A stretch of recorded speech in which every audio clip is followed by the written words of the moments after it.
The press conference of the film of the official section, Mount Bayo. We have the Victoria Galardi and the actress Veronica Linas, and they're awaiting your questions. So therefore, first question, please. Primera pregunta, por favor. Allá va. Hola, buenos días. Hi, good morning. I would like to ask the director, what's interesting from a cinematographic point of view, the family to enter into this story within the core of the family? What interest does it have to you? Well, good morning. For me, the family is of utmost interest. I don't know who said it, but somebody did say it. When you want to find any type of conflict to make a film, there's nothing better than sitting down at a dinner with the family. And I think that's true. For me, all conflicts or possible conflicts may arise within the family to make a film, yes.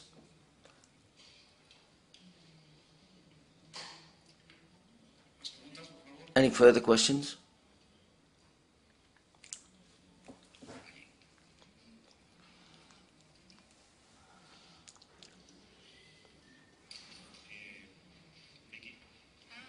Over here. I would like you to explain what relationship, or whether there's any relationship with your own family history or the place where you come from.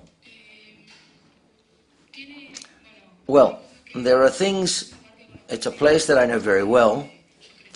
I was brought up in a mountain region. I was a skier. I've got uncles that have got real estate, cousins that are ski teachers. My cousin tried to become the queen of the mountain. My cousin did. I didn't, but she did, but she lost. It's not autobiographical, the film, and it's got nothing to do with my family, and they're not as miserable as some of the characters. But there is something of that environment that I know quite well, let's say. I was always, when I was a child, if it snows, if it's not going to snow, what's going to happen if it does or doesn't snow. These seasons are divided, instead of 4 seasons, only the 2, high and low season, related to tourism. Yes, there are a lot of things, the situation of being the most beautiful, the ugliest in town. What happens in small towns? Which doesn't happen in big cities because everyone's quite anonymous. But and you're the cousin, or you're the daughter of, you're the richest, you're the poorest, and so on and so forth. There's a lot of those things about small towns that I know quite well of that world, and a lot that I've invented also.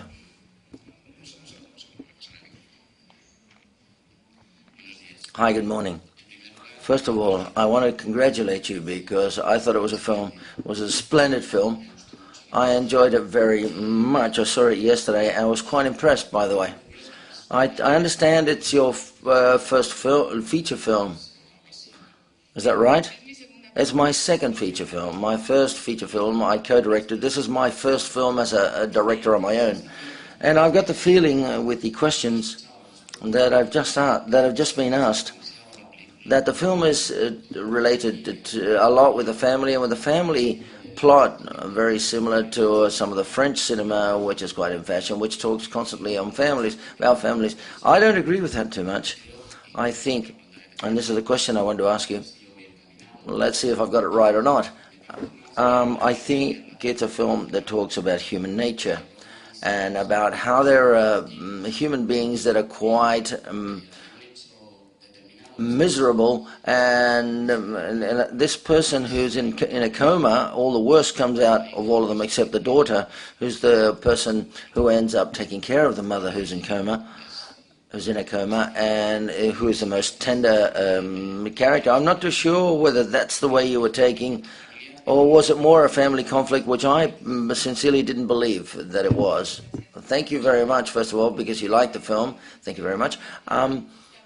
The truth is, when I make a film, I don't address a plot. I don't say I want to talk about family. I don't want to talk about money or Patagonia. In general, first of all, I want the characters. I want to talk about these people, these characters. First of all, I talk about the characters, and then the subject matter arises. And the two films, I think the characters are much stronger and powerful than the plot and the subject matter. Yes, obviously it's family, but also money, and what money does to families. When you said that some of them are misers, and I said that some of us do have that in us. I think that I don't want to compare it to French cinema, but there is something about being able to show the dark and the lighter side of human beings. This is something that interests me without addressing it as an issue to start a film. I think I always try to, not the subject matter, but in the dialogues in the film, I want these are formed through the dialogues and then the characters, and then there are many issues. It talks also about death, and I think it talks of it, we can say, even being frigid in one of the characters, but I think these are two issues that emerge through the characters. I would like to ask the actors, and the directors just said that there are certain characters which are quite miserable. Do you consider your character as miserable? It was difficult, quite sincerely, not only see my character as a miserable person. I think it's important always when I play a role to be able to love that character that I'm going to portray. And I'm also interested, and this was seen, and we coincided with Victoria on this, to not classify her too much as a bad person, because it would be to fall into good and bad archetypes. I think all people have miserable aspects about, and also dark areas in our makeup that arise at certain moments in life. I lived the character as a person who's incapacitated, as I say, from an affective point of view, basically, full of things that she can't say. And that made me like her a bit more, albeit having said this, you see her as the bad guy or the bad woman in the film. The director and I wanted to leave that to one side and try to give the character a bit more human, give her a third dimension, or make her three-dimensional, that is to say. At certain moments, however, I think I felt pity for her, because I believe that she's a person who's a bit desperate. I'm not too sure whether it's me who I link to people, horrible people. I know more people that are more similar to Mercedes than Marta in the film. I think it was difficult for me because I would be Marta in a similar family situation with not Mercedes, who is not that good either. All of a sudden I thought, no, she's a manipulator, and she's also very bossy. And when she weeps, she manages to do what she wants, or get what she wants out of people. Más preguntas, por favor. Further question. Yes, with your first film that you co-directed, you were here in Cine en Construcción, yes, in Toulouse, and here in Sabaltegui, that's right, in the Sabaltegui section. I would like you to tell us the feelings you have now, because you're in the competitive section of the film. What do you expect from this film, with your film? Give me an award to win the gold shell? No, not at all. I don't expect anything. I come here to show the film for the first time to the audience. Let's see what happens. I want to thank the festival that for the second time I've had the opportunity to show my films at a world level, and the truth is, we have not come along with any expectations. We won an award yesterday, so therefore we don't understand anything, and we didn't even show the film yesterday yet. Well, we just showed it this morning. It was screened this morning. It's a prize to be here. It's all thanks. That's all we can say. We're very thankful. Hola. Hi. You were given the La Otra Mirada by Spanish TV. You received this award, and I would like to know, what's that other look, La Otra Mirada, that you have to offer? I don't know. We would have to ask the jury who gave me the award. They said They read a beautiful text upon things of the film that they saw, and that's why they gave it an award as Another Look, La Otra Mirada. And I asked them for the text because I wanted to learn it to be able to say that as a speech for the press, or to write it, or frame it. The truth is, they explained it and they wrote it much better than what I could have said. I don't know what they saw in the film. Congratulations I want to congratulate them for having seen whatever they saw in my film. ¿Ella? No, no, pensé que había levantado la mano. Sí, ¿alguien más? Any further questions? Sí.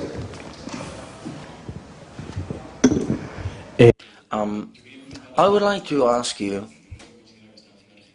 the moment in which Argentinian cinema, we saw The Secret in Her Eyes, which was phenomenal. It got it was a box office hit in Argentina. In Zabaltegui, you were in Zabaltegui, and also in the jury. I would like to know, in your second film, the fact that the Argentinian cinematography within Argentina is doing well. Does that mean that the Argentinian cinematography industry is doing very well, or what's the situation? Now, it's very difficult to compare any film with The Secret of Her Eyes, because the box office hit that film had was an historical record for Argentinian cinema. We don't even have half of the hopes of El Secreto de Tus Ojos, The Secret in Her Eyes. Not because it's a smaller or a bigger film, but The Secret of Her Eyes also has a structure and a launch which is different. This is a very independent film, which I don't believe, I don't know. If we only went half as good as The Secret in Her Eyes, we'd be very happy. Not all Argentinian cinema does well in the box office, but there are many, many very good films in Argentinian film, and they only spend a week in the cinemas. So therefore, the case of The Secret in Her Eyes is a good example of a film that was maintained for 2 months in the cinemas, but this doesn't happen often. A lot of my colleagues make very good films, and they're not as fortunate because they don't get too many copies made, or they don't receive support from TV, nor money to do a lot of press conferences, or the audience doesn't respond. I don't know what the issue is, but it doesn't happen that much that we're not very successful, at least in Argentina. The Secret of Her Eyes, it was a success here in London also, so which is great. I think it's great.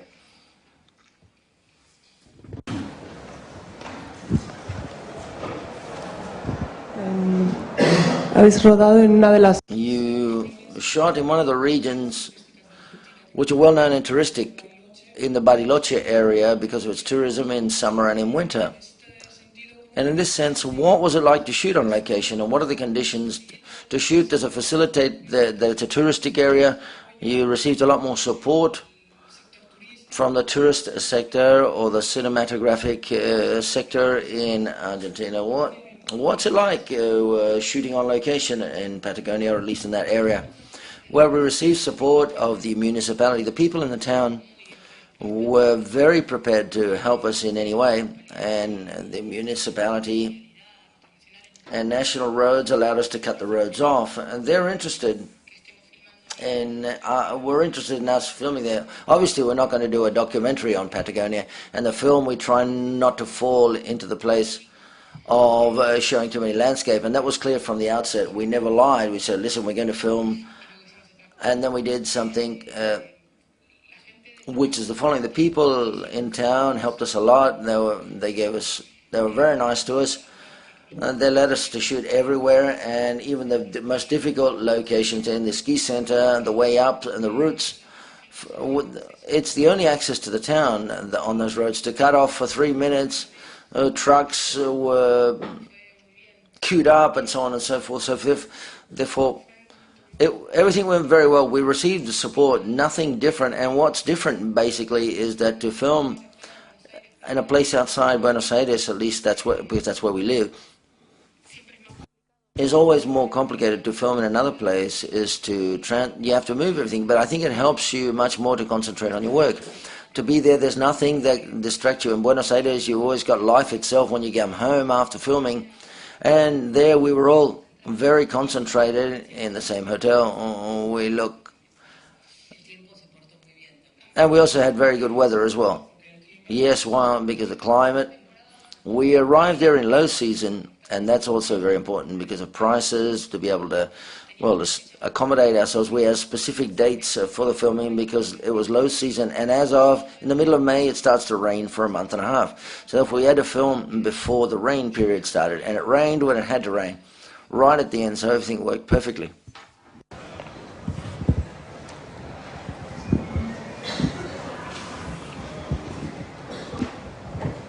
Vicky, Vicky, I'd like to know how you set up the production, because if I heard correctly, I think there's a co-production of Film in Sea.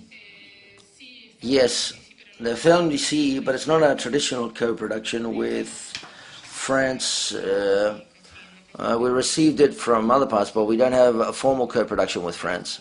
That's why it's at the end. Oh, it comes at the end of the credit.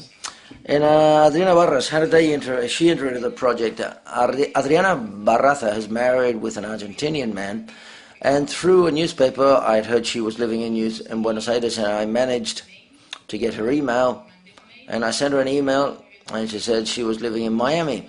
And so I sent her a script with a letter, and I said, well, I'd love you to form part of the project. Her character would be Marta, and I would like you to participate. I knew she worked in Hollywood, and this is a very small film and so on, but she understood that she wanted to work in Argentina. The truth is, Adriana was very professional.